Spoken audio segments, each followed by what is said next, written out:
اعوذ باللہ من الشیطان الرجیم بسم اللہ الرحمن الرحیم۔ شریعت محمدی صلی اللہ علیہ وآلہ وسلم میں طریقہ بدلنے سے حکم بدل جاتا ہے۔ بسم اللہ اللہ اکبر پڑھ کر اگر کوئی جانور ذبح کریں گے تو وہ حلال ہو جائے گا، ورنہ اگر نہیں پڑھیں گے تو وہ حرام رہ جائے گا۔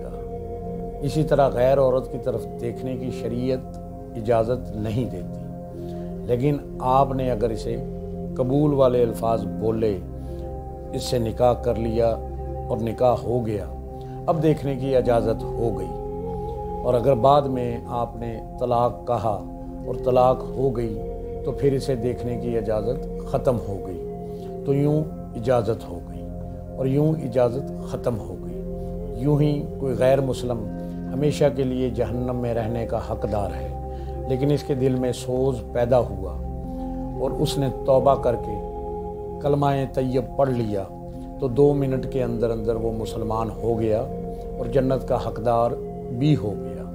صحیح العقیدہ علماء کرام جو بیان فرمائیں وہ ہمیں آنکھ بند کر کے مان لینا چاہیے، اپنی عقل کے گھوڑے نہیں دوڑانے چاہیے، کیونکہ دین کے معاملے میں جو اپنی عقل کے گھوڑے دوڑاتا ہے وہ ٹھوکر کھاتا ہے اور جہنم میں جا گرتا ہے۔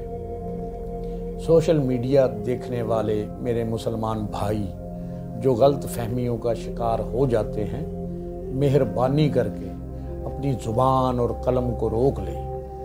پہلے کسی سلجھے ہوئے عالم دین، صحیح العقیدہ بعمل عالم دین سے مشورہ کر لیں، اس کے بعد آگے بڑھیں۔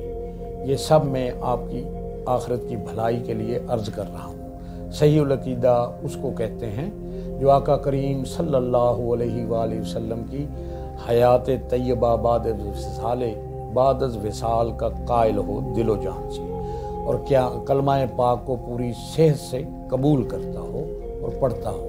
کلمہ پڑھنے کی شرط کیا ہے؟ اقرار باللسان تصدیق بالقلب۔ کلمے کا ترجمہ ہے اللہ کے سوا کوئی عبادت کے لائق نہیں اور محمد رسول اللہ صلی اللہ علیہ وآلہ وسلم اللہ کے رسول ہیں، اور اقرار باللسان تصدیق بالقلب۔ زبان کہے ہیں تو دل بھی کہے ہیں، اگر زبان کہے ہیں اور دل کہے تھے تو شرط پوری نہیں ہوتی۔